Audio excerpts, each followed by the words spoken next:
धुळ्यातील प्रचार सभेतून मोदींची मवियातील मुख्यमंत्री पदाच्या मुद्द्यावर टीका। मवियाच्या गाडीला ना चाक ना ब्रेक, त्यांच्या ड्रायव्हरच्या सीटवर बसण्यासाठी देखील भांडणं, मोदींची टीका।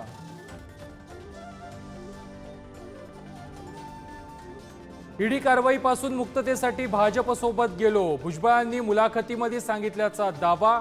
The election that surprise India पुस्तकामध्ये भुजबळांच्या मुलाखतीचा दाखला, तर भुजबळांनी दावे फेटाळले, कायदेशीर कारवाईचाही इशारा। पुस्तकातील दाव्यांवरून विरोधकांचा हल्लाबोल, भाजप तपास यंत्रणांची भीती दाखवून पक्ष फोडतंय अशी टीका।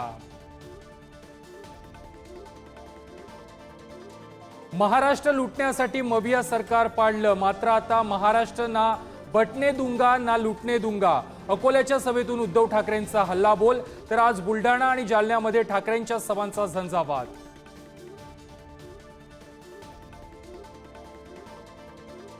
आदित्य ठाकरेंच्या सभांचा धडाका, नाशिक शहर, नांदगाव, देवळालीमध्ये आज रोड शो आणि सभा। मवियाच्या उमेदवारांचा करणार प्रचार, आदित्य ठाकरे काय बोलणार याकडेच राज्याचं लक्ष। भाजपची विचारसरणी म्हणजे डॉक्टर बाबासाहेब आंबेडकरांचा अपमान, अर्बन नक्षलवाद आणि संविधानाच्या लाल प्रतीवरील फडणवीसांच्या टीकेला राहुल गांधींचं चोख प्रत्युत्तर। सुप्रीम कोर्टाच्या कार्यक्रमामध्ये सरन्यायाधीश चंद्रचूड यांचा AI वकिलाशी संवाद, भारतातील फाशीच्या शिक्षेसंदर्भात सरन्यायाधीशांनी विचारलेल्या प्रश्नांना AI वकिलाचं अचूक उत्तर।